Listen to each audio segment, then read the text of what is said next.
Hello बच्चों, AD24 unique academy में आप लोगों का फिर स्वागत है। बच्चों, हम पहली बूंद कविता पढ़ चुके थे। उस दिन हमने इसका भावार्थ और शब्दार्थ किए थे। आज हम उसके प्रश्न उत्तर करेंगे। बच्चों, मैं आपको प्रश्न उत्तर शुरू करने से पहले इसका थोड़ा सा सारांश बता देती हूँ कि हमने इसमें किस बारे में पढ़ा था। पहली बूंद प्रकृति के नव जीवन का वर्णन करती है। जब पहली वर्षा की बूंदें धरती पर गिरती हैं, इससे सूखी धरती में ताजगी और जीवन का संचार होता है। अंकुर फूट पड़ते हैं और हरी घास खिल उठती है। बूंदें धरती की प्यास बुझाती हैं, जिससे यह पुनः सस्य श्यामला बनने की ओर अग्रसर होती है। तो बच्चों, हमने इसमें जब वर्षा की पहली बूंद हमारी सूखी हुई धरती पर पड़ती हैं तो हमारी धरती है वो खिल उठती है और इसमें नव जीवन का संचार होता है, नए नए अंकुर फूट पड़ते हैं। इसी बारे में इस पाठ में बताया गया है कि हमारी पृथ्वी किस तरह सुंदर और अच्छी लगने लग जाती है बारिश के दिनों में। तो इसका पहला प्रश्न है, कविता में नव जीवन की ओर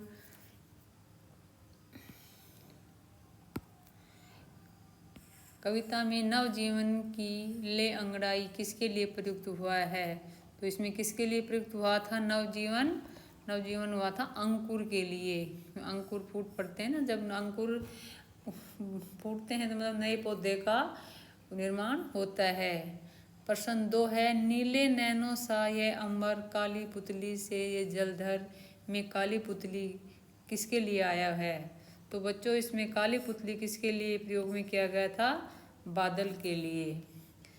अपने मित्रों के साथ चर्चा कीजिए और आपने ये उत्तर ही क्यों चुने, इस बारे में बताएं। तो बच्चों, ये प्रश्न आप लोगों को स्वयं करना है अपने मित्रों के साथ चर्चा करके। अब अगला क्वेश्चन है, मिलकर मिलान करें। कविता की कुछ पंक्तियां नीचे दी गई हैं। इन पंक्तियों में कुछ शब्द रेखांकित हैं। दाहिनी ओर रेखांकित शब्दों के शब्दार्थ दिए गए हैं, इनका मिलान कीजिए। तो बच्चों, एक तरफ हमने जो कविता पढ़ी थी उसकी कुछ पंक्तियां दी गई हैं और एक तरफ भावार्थ। तो हमें इनका मिलान करना है कि कौन सी पंक्ति किसके लिए प्रयोग में की गई है।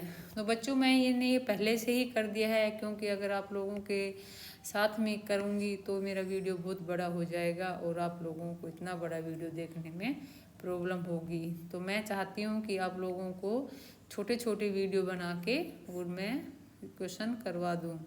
तो इसमें पहली पंक्ति क्या है, आसमान में उड़ता सागर लगा बिजलियों के स्वर्णिम पर। तो इसका क्या होगा, ये किस लिए कहा गया है? तो ये बादलों के लिए कहा गया था। आसमान में उड़ता सागर लगा बिजलियों के स्वर्णिम पर, तो ये किसके लिए कहा गया था? बादलों के लिए। और नंबर 2 में है, बजा नगाड़े जगा रहे हैं बादल धरती की तरुणाई। तो ये किसके लिए है? जब बादल गरजते हैं तो ऐसे लग रहा है कि जैसे कोई नगाड़े बजा रहा हो। तो ये किसके लिए है? मेघ गर्जना के लिए। नीले नैनो सा ये अंबर काली पुतली से ये जलधर।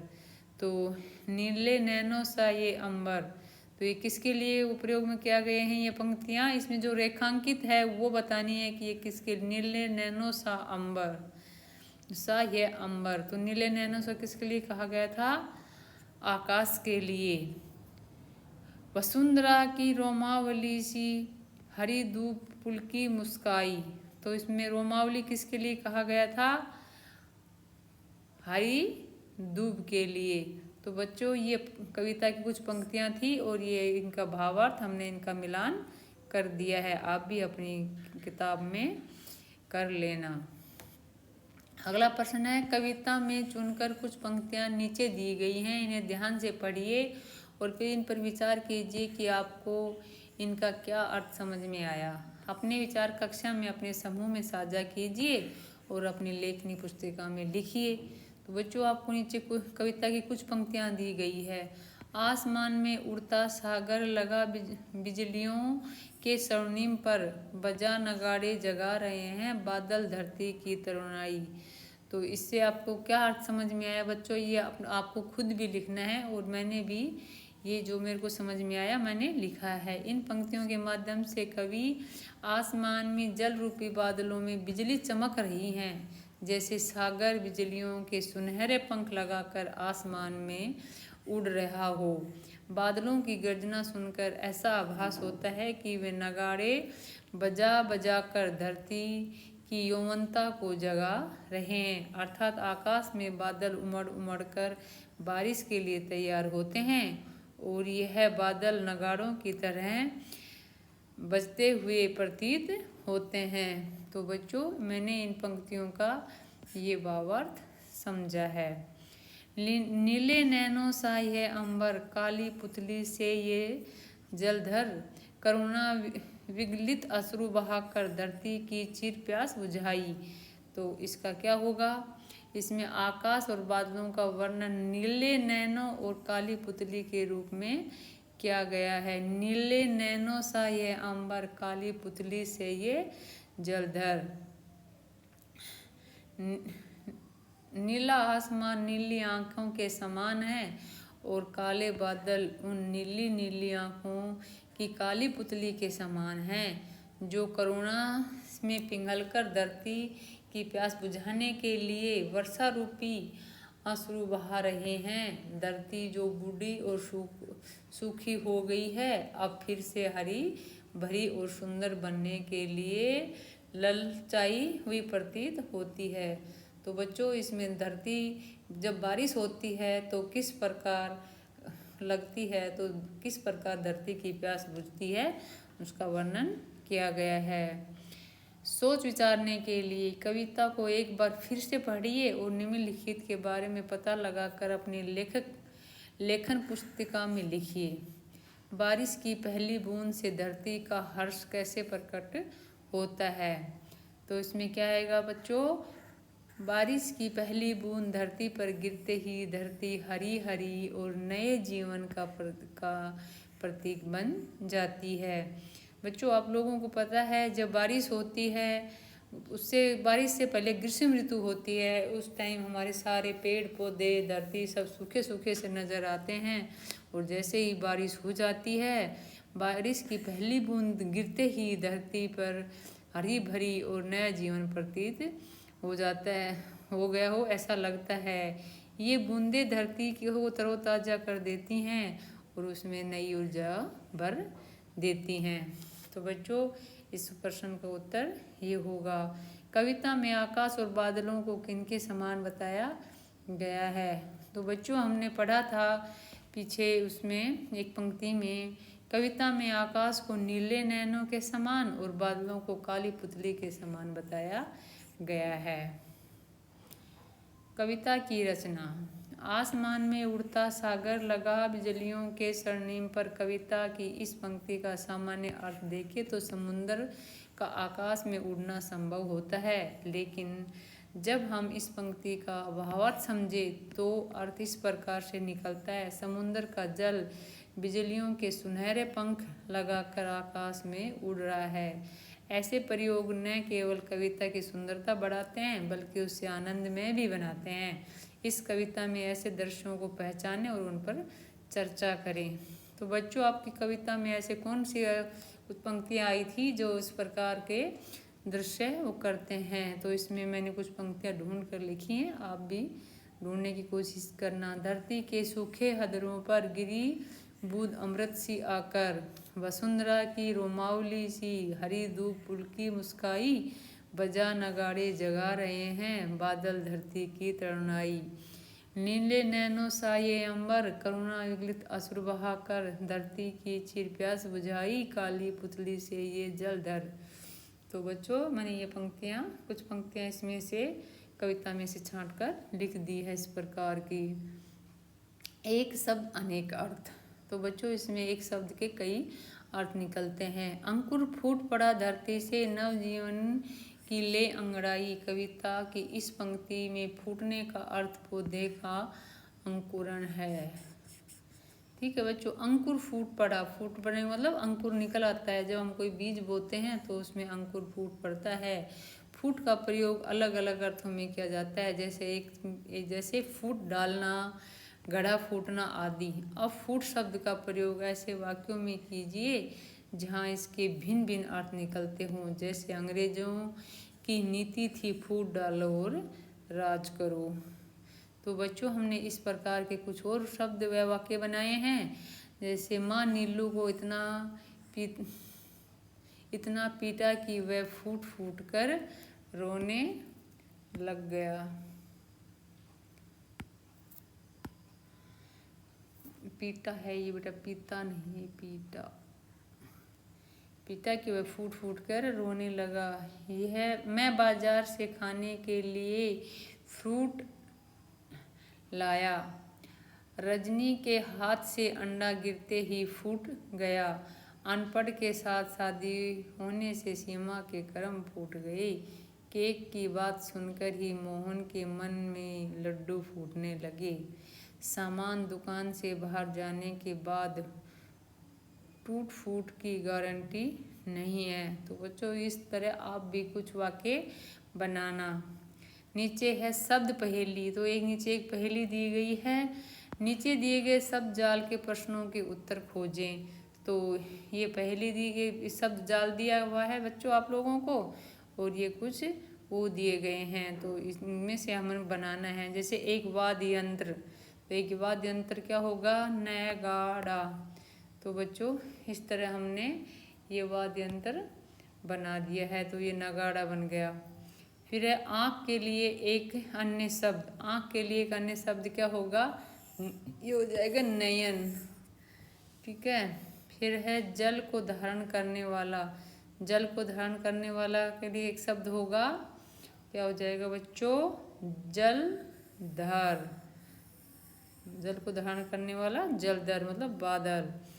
एक प्रकार की घास, जो एक घास है जिसका वर्णन इसमें किया गया है, तो उसका क्या होगा, दूब, हरी हरी दूब, इसका होगा दूब।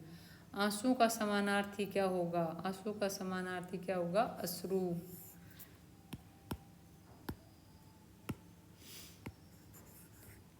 आंसू का समानार्थी क्या होगा, अश्रु। आसमान का समानार्थी, आसमान का हो जाएगा अंबर। तो बच्चों ये इस प्रकार से ये शब्द बनेंगे। आपकी बात, बारिश को लेकर हर व्यक्ति का अनुभव भिन्न होता है। बारिश आने पर आपको कैसा लगता है बताइए। तो बच्चों इसमें आप लोगों को ये प्रश्न खुद स्वयं करना है कि आपको बारिश आने पर आपको कैसा अनुभव होता है। मैंने अपने अनुभव लिखे हैं। बारिश आने पर मुझे बहुत अच्छा लगता है। ठंडी ठंडी बूंदों का स्पर्श मुझे सुखदायी होता है और मुझे यह समय बहुत आनंददायक लगता है। मुझे बारिश में नहाने में एक अलग ही आनंद आता है। सॉरी बच्चों। आपको कौन सी ऋतु सबसे अधिक प्रिय है और क्यों, और कारण बताइए। तो बच्चों ये प्रश्न भी आपको स्वयं करना है कि आपको कौन सी ऋतु प्यारी है और क्यों है, इसका कारण भी बताना है आप लोगों को। मुझे सर्दी की ऋतु सबसे अधिक प्रिय है क्योंकि इस समय मौसम ठंडा और सुनहरा होता है, गर्म कपड़े पहनने का मज़ा आता है और कई प्रकार के गर्म व्यंजन भी खाने को मिलते हैं। बच्चों आपको कौन सी ऋतु सबसे अधिक प्रिय है वो आप ज़रूर लिखना। समाचार माध्यमों से, तो बच्चों प्रत्येक मौसम समाचार के भिन्न माध्यम है। इलेक्ट्रॉनिक या प्रिंट या सोशल मीडिया के प्रमुख समाचारों में रहता है। संवाददाता कभी बाढ़ तो कभी सूखे या भीषण ठंड के समाचार दिखाई देते हैं। आप भी बन सकते हैं संवाददाता या लिख सकते हैं समाचार। अत्यधिक गर्मी, सर्दी या बारिश आने में आपने जो स्थिति देखी है उसका आंखों देखा हाल अपनी कक्षा में प्रस्तुत कर सकते हैं। तो बच्चों आपने कभी बहुत ज़्यादा बारिश देखी हो, बहुत अधिक गर्मी देखी हो या सर्दी देखी हो, इसको आप अपने कक्षा में बता सकते हैं। अत्यधिक गर्मी के समय मैंने देखा कि लोग छाया की तलाश में रहते हैं और ठंडे पेय पदार्थों का सेवन करते हैं। सर्दी के समय लोग आग के पास बैठकर खुद को गर्म रखते हैं और बारिश में लोग छतरी लेकर चलते हैं और बारिश से बचने के लिए शेल्टर की तलाश में रहते हैं। तो बच्चों ये मैंने तो ये किया है, आप अपने विचार ज़रूर लिखना इसमें। अब ये है एक पौधा बता रखा है आपको, इसका आपको नाम देना भी सृजन है। ऊपर दिए गए चित्र को ध्यान से देखिए और इसे एक नाम दीजिए। तो बच्चों ये आप अपने हिसाब से जो भी नाम देना चाहो इसको दीजिए। इन्हें भी जाने। इस कविता में नगाड़े की ध्वनि का उल्लेख किया गया है। बजा नगाड़े जगा रहे हैं बादल धरती की तरुणाई। नगाड़ा भारत का एक पारंपरिक वाद्य यंत्र है। कुछ वाद्य यंत्रों को उन पर चोट कर बजाया जाता है, जैसे ढोलक है, नगाड़ा है, डमरू है, डफली है आदि। नगाड़ा प्राय लोक उत्सवों के अवसर पर बजाया जाता है। होली जैसे लोक पर्व के अवसर पर बजाए जाने वाले गीतों में इसका प्रयोग होता है।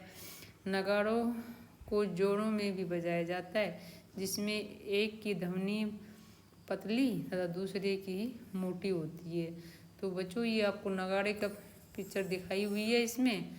तो आप लोग आपके इसमें कविता में नगाड़े का वो वर्णन किया गया था, तो उसी के लिए आपको ये नगाड़ा दिखाया है। ये किस तरह का दिखता है, दिखने में एक वाद्य यंत्र है ये भी, तो आपने ये देखना है। आपके यहाँ उत्सवों में कौन से वाद्य यंत्र बजाए जाते हैं उनके बारे में जानकारी एकत्रित करें और अपने समूह में उस पर चर्चा करें। तो बच्चों आपके जब भी कोई उत्सव होता है तो कौन से वाद्य यंत्र बजाए जाते हैं, जैसे नगाड़ा, ढोलक, डमरू, जो भी डफली जो भी बजाया जाता है उसके बारे में जानकारी एकत्रित करें और अपने समूह में इसके चर्चा करें। ठीक है बच्चों, अब आइए इंद्रधनुष बनाएं। बारिश की बूंदें न केवल जीव जंतुओं को राहत पहुंचाती हैं बल्कि धरती को हरा भरा भी बनाती हैं। कभी कभी ये बूंदें आकाश में बहुरंगी छटा बिखेरती हैं, जिसे इंद्रधनुष कहते हैं। तो बच्चों इंद्रधनुष किसे कहते हैं कि बूंदें आकाश में बहुरंगी छटा बिखेरती हैं, जिसे इंद्रधनुष कहते हैं, कहा जाता है। आप भी एक सुंदर सा इंद्रधनुष बनाइए और उस पर एक छोटी सी कविता लिखिए। इससे कोई प्यारा सा नाम भी दीजिए। तो बच्चों आप अपनी कॉपी में इंद्रधनुष बनाना और उस पर एक छोटी सी कविता लिखना। मैंने तो ये कविता लिखी। देखो इंद्रधनुष है आया, आसमान में ये है छाया, लाल नारंगी और पीला, हरा बैंगनी और नीला, सबके मन को ये है भाता, धरती पर ये क्यों नहीं आता। तो बच्चों ये कविता लिखी छोटी सी। आप भी एक अच्छी सुंदर सी कविता लिखना और इसके अंदर धनुष का चित्र बनाना। और बच्चों ये एक कविता है छोटी सी, कुछ पंक्तियाँ उसकी। एक बूंद जो निकलकर बादलों की गोद से भी थी, अभी एक बूंद कुछ आगे बढ़ी, सोचने फिर यही मन में लगी, आहा क्यों घर छोड़कर मैं यूं हूँ भड़ी। तो ये किसने लिखी थी? अयोध्या सिंह उपाध्याय हरिओद ने। तो बच्चों ये बारिश का एक सुंदर सा चित्र दिया गया है, देखो कितना प्यारा लग रहा है। तो आप भी इस टाइप का कोई पिक्चर बना सकते हो। बच्चे छाता लेकर पानी में देखो कैसे खेल रहा है, अच्छा लगता है, ऐसा आप भी खेलते होगे। तो बच्चों आपके प्रश्न उत्तर इसके समाप्त हुए। अगर आप लोगों को वीडियो अच्छी लगी है तो वीडियो को लाइक करना, शेयर करना और बच्चों चैनल को सब्सक्राइब करना न भूलना।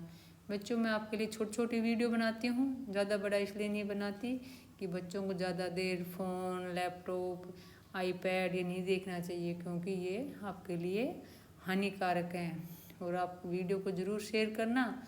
और मैं अभी आपको इसी चैनल पे संस्कृत और पढ़ाना शुरू करूँगी और हिंदी और संस्कृत दोनों की ग्रामर भी मैं आप लोगों को इस चैनल पे पढ़ाऊँगी। तो बच्चों आपको वीडियो अच्छी लगे तो इसको चैनल को सब्सक्राइब करना मत भूलना। जय हिंद, धन्यवाद।